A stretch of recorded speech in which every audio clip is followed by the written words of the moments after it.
Hello students, this is a video analysis for subject-verb concord. Before we begin, let's revise what is concord. Well, concord is the relationship of agreement between the subject and the verb within a clause. Remember that grammatical concord establishes that the subject must agree with the verb in terms of number and person. In this first example, let's analyze the main verb. The main verb corresponds to the word looks, and we can see here it is inflected by third person singular form. This means this verb is singular. Let's move to the subject. The subject in this case corresponds to a complex noun phrase. This noun phrase is also singular. In this example, we can say that the general rule for grammatical concord is applied. A singular subject must be accompanied by a singular verb.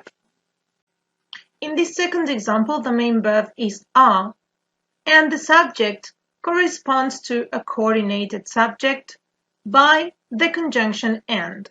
In this case, the conjunction and is joining two noun phrases. These two noun phrases are both singular. But remember that grammatical concord establishes that noun phrases joined by and have a plural reference, no matter if both are singular, plural, or dissimilar in number. Please note in the following example we have two clauses, and in this case we have to analyze subject-verb concord separately because each clause has its own subject and verb. In previous videos, we said that every time we have two independent clauses joined by a coordinating conjunction, as in this case we are joining two independent clauses by the word but, the coordinator is always left aside the clauses.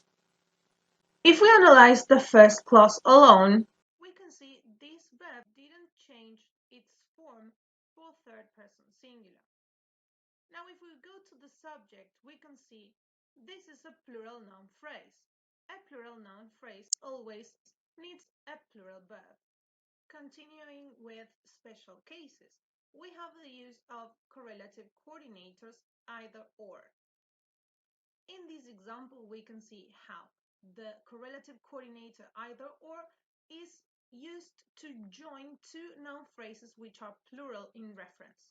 In this case, we can apply grammatical concord because the two subjects are similar in number. As both subjects are plural, then a plural verb is needed. The following example corresponds to another special case for grammatical concord. In this example, our subject may seem a plural noun. This noun phrase contains the letter S in ordinary spelling within the structure of the word. That may lead to confusion when analyzing subject-verb concord. However, it refers to a field of study, so it takes singular form. We have also mentioned in previous videos that sometimes the references are not so clear, as in these two examples.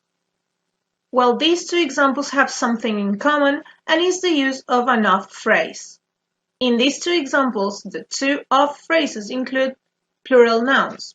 Because of that, a plural verb is also used. Grammatical concord also establishes that whenever a clause is used as the subject, a singular verb is applied. In the first example, a to-infinitive clause, this means a non-finite clause, is used as the subject of the major clause. And in the second example, we have a finite dependent clause as the subject. Finally, in these two examples, we can see how subject-verb concord is applied when inversion is used. These are constructions that use inversion. This means the general order of words within the clause is altered.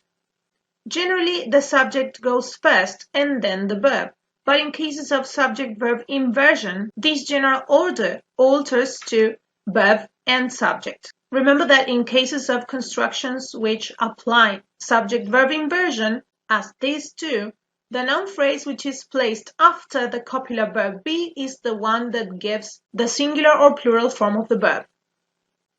Now let's analyze the examples for notional concord. Remember that we use notional concord with coordinated subjects and with some compound nouns which can work as a single unit or which are part of a single item. In the first example of notional concord, we can see what may seem a coordinated subject. Crime and Punishment is the name of a novel. In other words, a book title. As the reference in meaning is related to a single unit, then a singular verb is applied. Here we have another example of two noun phrases joined by the conjunction and. Along with the previous example, this one represents the name of a dish or plate. In this case, this subject refers to a single item or a single unit too. Don't forget that notional concord can be applied to units of measurements and quantities too. In the first example, we can see a measure expression which corresponds to an item of currency, and in the second example, we can see a unit of measurement. Lastly, let's analyze the cases for principle of proximity in the task. The principle of proximity is applied whenever the reference of the subject is ambiguous or whenever we have coordinated subjects which are dissimilar in person and number. In the first example, we can see that the reference of the subject is ambiguous because the first part of the subject suggests plurality, while the other part of the subject suggests singularity. As the item which is closest to the verb phrase is a singular noun, this clause has applied a singular verb. In the second example, we have the use of the correlative coordinator neither nor, and in this case, the two subjects which are coordinated are dissimilar in number and person. One is singular and the other is plural.